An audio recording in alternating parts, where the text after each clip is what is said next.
Hey everybody, it's Ken McElroy here. I'm here with my great friend, Robert Helms. How are you, man? Good, buddy. How are you? Good. All's well. So we've been longtime friends.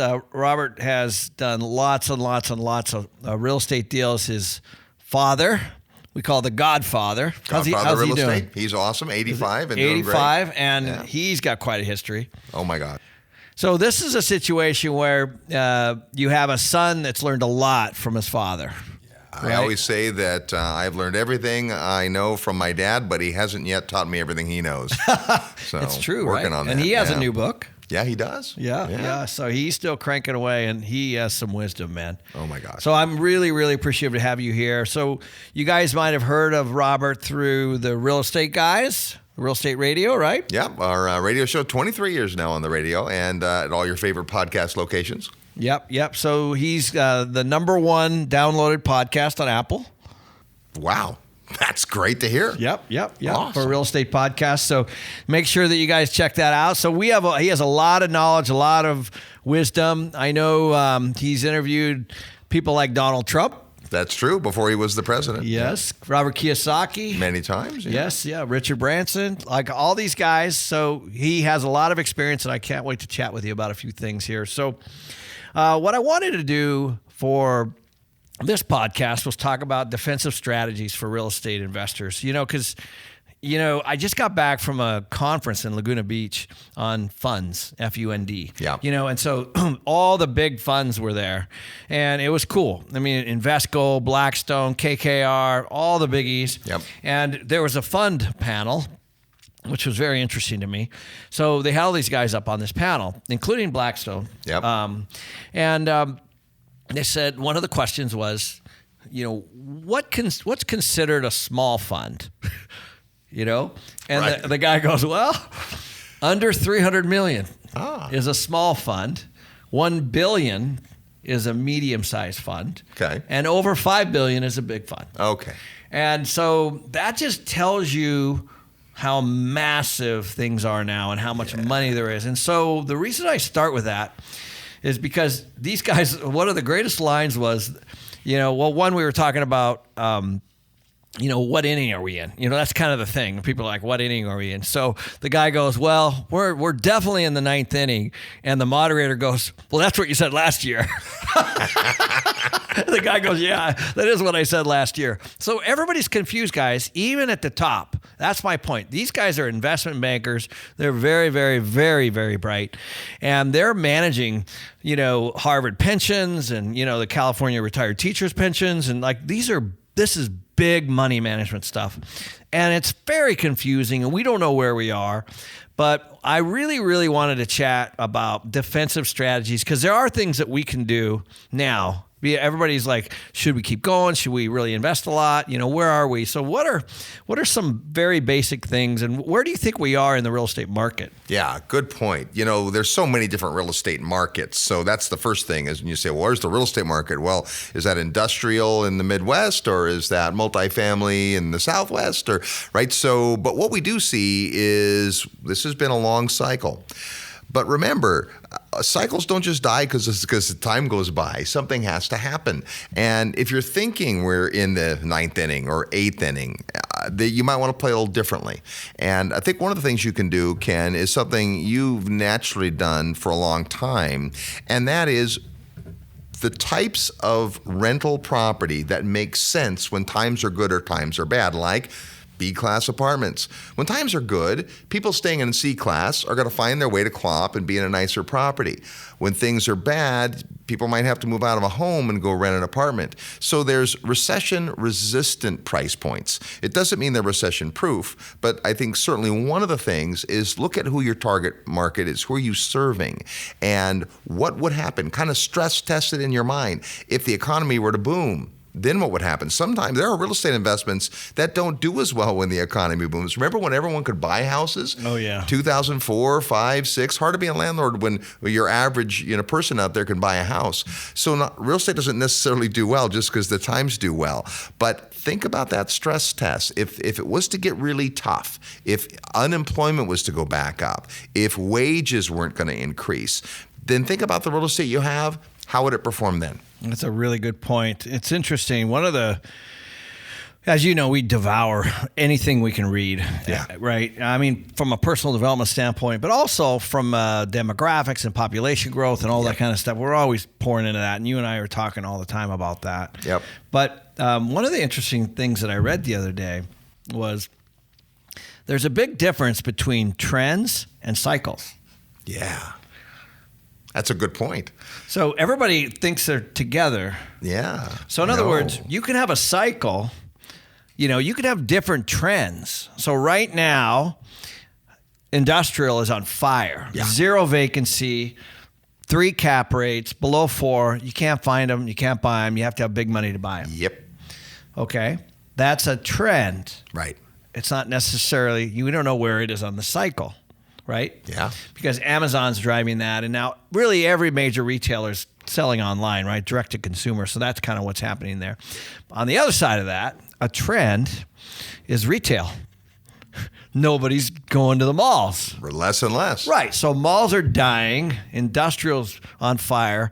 And it wasn't long ago, 10 years ago, that trend was the exact opposite. Yeah. Right? Isn't that interesting? Yeah. I think maybe an industrial mall would be the next big trend. Well, I just read Google just bought a mall. Yeah. Yeah, because why wouldn't you? I mean, why wouldn't you move your corporate headquarters there? It's free real estate. Plenty of parking. And there's distress, and you're buying stuff for $4 a square foot. That's right. Yeah. I know. So you're starting to see things, and I think, those are trends, guys.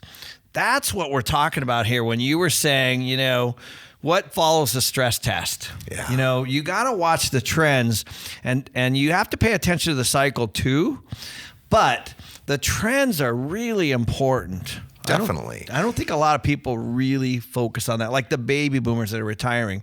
That's a trend. Yeah. Period, right? And they're doing their behavioral things that they're doing, right? Well, and look at the way that millennials, everyone talks about millennials, but their use of real estate is different. And yet there's some interesting trends there when people are starting to look at what their needs are. Think about this big trend. And I know we've had this philosophical debate. College.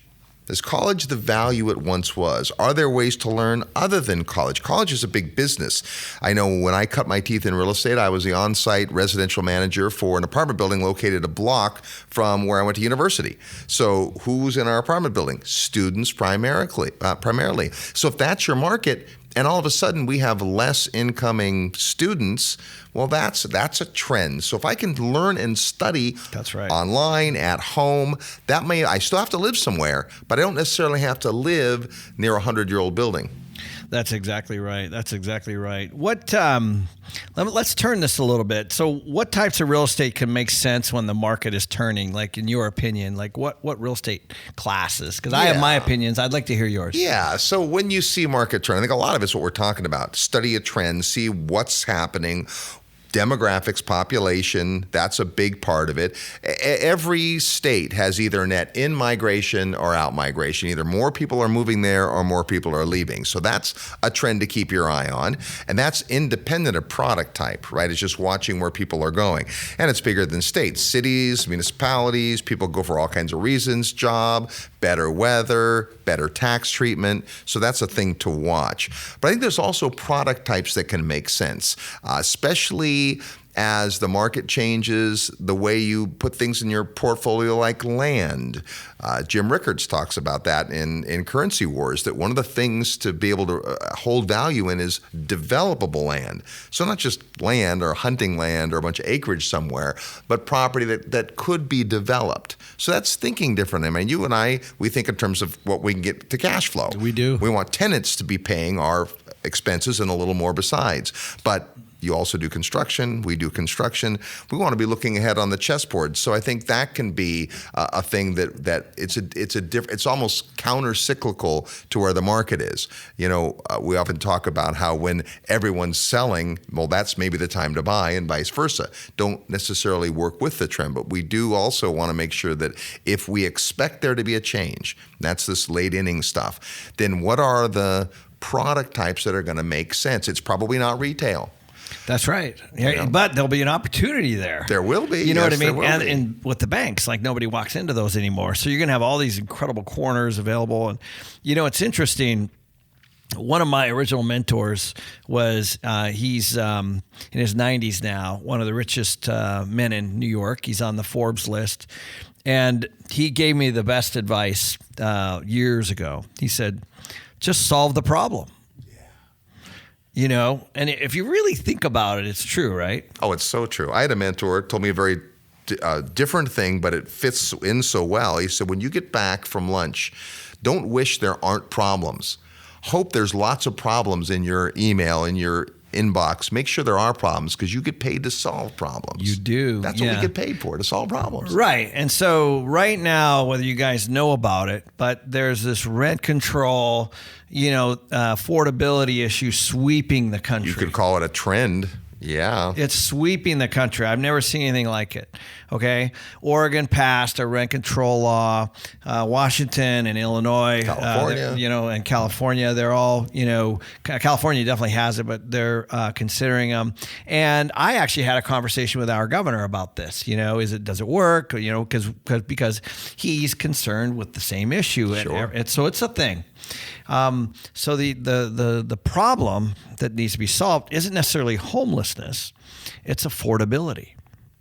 So if you can solve the affordability problem, and there are ways, by the way, and Ross and I were working on those kinds of things, and I've seen guys do that. If you're solving that problem, if you're building housing or buying housing and maintaining it and keeping it affordable, somehow you're going to be just fine. This goes back to that need. Right. And there's lots of ways. Remember how real estate interchanges. And so when you have clients who are your tenants, who are at maybe the lower end of the economic scale, they feed the whole machine, the whole economy. And so it's critical that those folks do have clean, affordable places to stay. And there's almost been a huge demand on that, right? You've seen this cap rates get compressed on multifamily because everybody's chasing multifamily. But we're going to run out of places to stay. So again, anything now that looks difficult is probably a future opportunity. I always tell people, it's just math. It is math. Do you know what I mean? It's literally math, which I hated, by the way, in school. But you have this much demand and this much supply, period. Yeah. Therefore, prices are going to go up, rents are going to go up, and there's going to be more and more of a demand for housing. And it just is continuing. And there's not enough building to keep up with demand. That's right. Period. Right? Population is increasing, so people got to live somewhere. God love the entrepreneurs in Silicon Valley and all that, but no one's going to create a technology for where humans don't have to sleep under a roof. Right. And in the last cycle, what offset rentals was the low interest rates and people were buying houses. Yeah. But really what did it were they were making investor loans.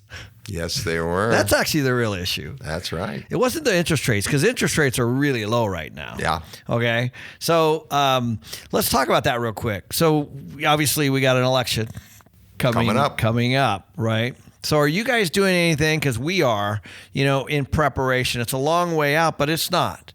Be here before we know. Yeah. What are some things that you're doing this year? No matter what happens, no matter if it goes red or blue. Yeah, well, it is interesting because we don't spend a lot of time dwelling on politics, because if you look back, we've had good markets, bad markets. It's kind of independent of all that, right? My mentor, Jim Rohn, taught me that it really isn't the Democrats or the Republicans, it's you. It's not your negative relatives, it's you. So there's a big part of that. But at the same time, we can guess and you can get sentiment and see how people feel about stuff, and that can sometimes give you a little nudge of what to go do. So, for instance, financing. We talk about interest rates. Interest rates are low, super low. They've been so low.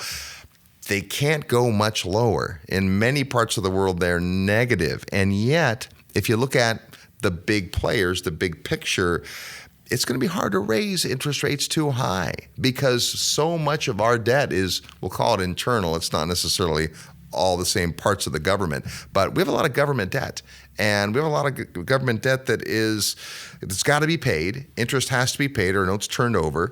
And that there's a vested interest in keeping the rates low there. So people who haven't been investing for 10 years don't have that that compared to what? You brought up my dad. My dad thinks anytime interest rates are single digit, they're good, right? Because he's been through, you know, ups and downs and 18% when they were interest rate. 18, 20%. Yeah, crazy. And they still did business then. Yeah, they did. So, but I do think some smart stuff like shoring up, you know, long-term rates and you know, fixed interest rates and all that. There's some times to do that. Look at your portfolio, you know, stress proof it. Just kind of think through, could I live with this payment? And if I can, right? I mean, this whole, you know, people are very interested in the length of their loans, especially as they get into more and more properties. You think I invest in single family houses or duplexes, it's easy to change out your financing. As you know, it's not the same when you get into the big stuff. Right. You can't necessarily find a readily available source of another, you know, $15 million for a loan when it comes due. That's exactly right. And I think so some of the things, well, a couple things. One is if interest rates go up, people are going to buy less cars, less TVs, less houses, less everything. Yep. Period. And they're going to afford less rent. That's right. So that's why interest rates, the economy will really get in trouble if rates go up. That's how it is. So what we're doing internally is we're taking a look at all of our loan expirations, where we are. We have, unfortunately, prepayments and yield maintenance on some of them, but we're also taking a look at that. Well, maybe if we have a rate, let's say that's like right now we can borrow for less than 4%. Yep. So if I have something that's 5 and I can save 1.25% on $20 million, we might eat $1 million prepayment loan. Yep. Just to lock in at, let's say 3.75. Yeah. Because now I'll have that loan for 10, 20 years at 3.75, and I've hedged, and now I know what my mortgage is going to be, right? And part of it is bringing the rate down, but part of it is also surety. You lock it in now, you've got some runway. Yeah, so managing your debt is super important. And I would be very careful not to have floating debt going into next year, right? Wouldn't you agree with that? Absolutely. So that's one massive tip. Especially with rates so low. It's just, it's funny. Ross and I were just talking, my partner Ross, we were just talking about this the other day. He's like, well, last year we said they weren't going to go lower. So we're wrong too. But the point is that they're low. They're really low. Yeah. It's possible they can go a little lower. Yeah.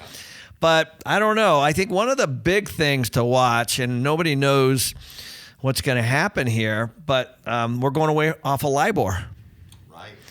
So that's the London Interbanking Overnight Rate. Yep. Yeah, LIBOR to SOFR, right? I think is kind of the new index. Nobody knows yet what's going to happen there. You guys should dig into that, Google that, take a look at that. Maybe we'll do another podcast on that at some point. But there's going to be some uncertainty in the markets here toward the tail end, certainly around election time. And we won't see, you never see interest rates go up right before an election. Hardly ever. No. Hardly ever. So just take a look at that year over year over year. You're going to see that. Any other defensive strategies you can think of? Let's say people are holding real estate right now. I think, real estate's a great place to hold assets. It's a great place to weather out the storm if you're not over leveraged. I think just diversity. There's some ways to invest. One of my favorite ways to diversify in uncertain times is internationally. Why have all of your economics tied to one nation's economy and currency? I'm not saying, take everything and get out of Dodge. There are people saying that, but no, I'm just saying there's other places. It's a big, beautiful world, and there are certainly some ways to diversify. You can diversify between markets at home, different states, different counties, different cities. You can also diversify a little bit in product type, right? Watching you guys do this. I mean, obviously, apartments are your primary, but you got some other assets too. That's prudent when times are uncertain. It's a really good point. So right now we have this coronavirus hitting. We don't have it. We don't. It's around. But I will tell you, we're starting to see Chinese investment in the U.S. Yeah, obviously, right? I mean, and then when things were going crazy in the Ukraine and Russia, we started to see a lot of Russian investment. You guys, this happens, and when an economy or a country goes down, the money, the flight goes to safer countries. right? And actually, we were talking about, again, going back to this real estate conference, one of the guys said, we just have the cleanest dirty shirt. Yeah.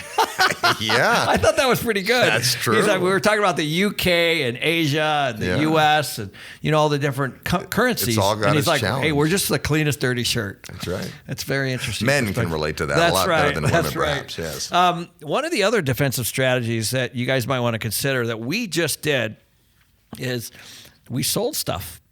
Yeah, think about that. So this is a defensive strategy. So think about it. Profit taking, right? A lot of money. Yeah, you don't go broke taking a profit. That's right. So a lot of money out there. And so if you're tight, so here's what was happening. We were sitting around looking at some of our projects. And we're like, okay, we're doing okay on a cash on cash, but our occupancy is really high. And we're kind of locked in on this debt, and rates are down. Yeah, rates are down. So we got, okay, let's see. Cap rates are all time low, occupancies are all time highs, rent growth is all time high, and we're tight. Right. So where's it going to go? Yeah. So we ended up selling 14 projects. Okay. To other people that had a different view. Yep. Which is totally fine. But that's a great way to also relieve some stress, especially if you have investors. So we sold properties for a lot more than we would have even 3 or 4 years ago. Well, this is important too, because when you raise money, you have a target. We're going to hold for this amount of time, and this is our plan. But then when the market gives you a set of circumstances, okay, now it's time to readjust. And that's a perfect example of that. It made sense to sell, even though that wasn't necessarily how it was going to be. Right. But now it makes sense to do it. And versus hanging on, you're not going to squeeze too much more performance out of it. So why not get the pop? And again, back to surety. If you've got cash, now there's certainty there. So I'll tell you just a quick story before we wrap up. Is we bought a property in Austin, Texas in 2005, and that market popped, went down. And so for the next 6 years, I fed it. Because we bought it on terms and it was tight. Occupancy dipped, expenses kept going up, and Ross and I were feeding it every month to cover the negative. And so that could be what's happening, and nobody's thinking of that right now. Yeah. So if you've got something that's really tight, you might want to consider exiting and getting all your investor money back. And go to something that's super not so leveraged, not so tight, not based on next year being better than this year. So, we've refinanced all of our stuff. We're now at around 60 to 65% loan to value on everything that we have. Because we're like, okay, if something happens, we don't ever want to be challenged. We always want a lot of cash flow. Got to weather the storm. Right. And here's the great thing about that. If you prepare to weather the storm and there is no storm, you're still okay. Right. Yeah. Right? And by the way, when we sold all those buildings, nobody complained. No. You know what I mean? Right. But holding on to them, could have potentially, we could have lost it. We calculated it. There was millions of dollars on the table by selling, in the much higher than we would have, just even 3 or 4 years ago. Yeah. So why not take advantage of that? And that's the thing. Markets are going to continue to change. If you're watching and paying attention, you can precede some of that. And better to sell a little early than try to sell too late. Right. So that is a defensive strategy, is selling into the strength of the market. Yeah. And that's something not a lot of people talk about very much, because you do have depreciation recapture and capital gains and all those kinds of things. And it's hard to find. It's hard to release those investors, and not have something to buy again. But if it's the best thing for the investor and the best thing for the investor or the investment, then you should do it. Yep, absolutely. Okay, thanks, brother. Thanks, man. You bet. Always a pleasure. Awesome.